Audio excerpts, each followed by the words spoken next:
In the sprawling heart of the city, amidst a ceaseless rush of hurried footsteps and the distant hum of traffic, life unfolded in a monochrome blur. The sky hung heavy and gray, mirroring the cold indifference of the concrete jungle below. Tucked away in a forgotten corner, almost blending into the grimy brick wall behind him, sat Leo. He was a young man in his early 20s, but the hope in his eyes had long been extinguished, replaced by a hollow emptiness. His clothes were thin and tattered, offering little protection from the biting wind, and his messy brown hair fell over a face etched with despair. To the world rushing by, he was invisible, just another shadow in a city full of them.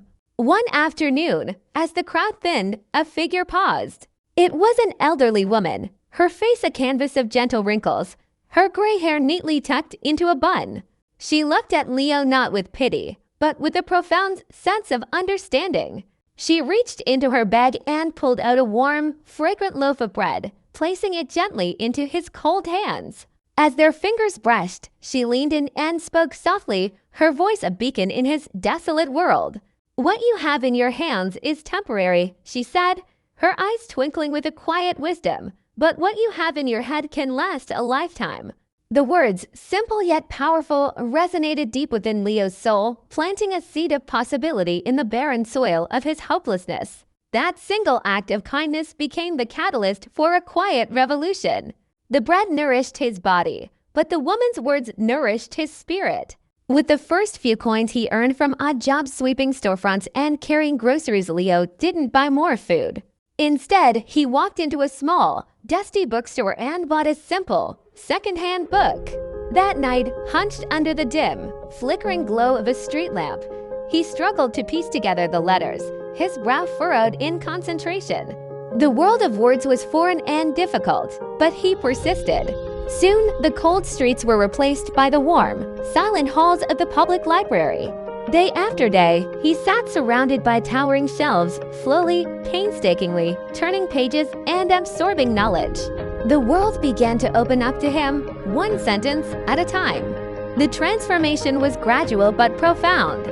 Leo shed his tattered rags for clean, second-hand clothes, a symbol of his newfound self-respect. With a heart pounding with a mixture of nervousness and burgeoning hope, he walked into a bright, sterile office for a job interview. It was an entry-level position, a small first step on a monumental ladder, but to Leo, it was everything.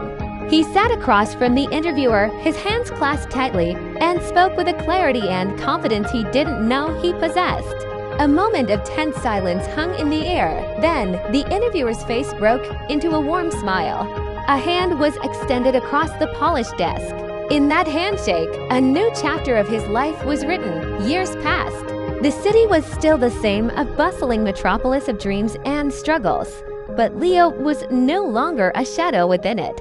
Now in his 40s, he was a successful businessman, his tailored suit and confident stride a testament to the long journey he had undertaken.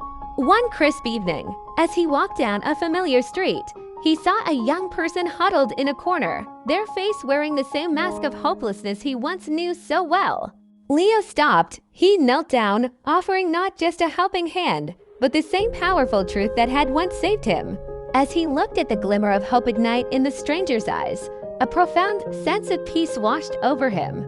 The cycle of kindness had come full circle, and in that moment, his success felt truly complete.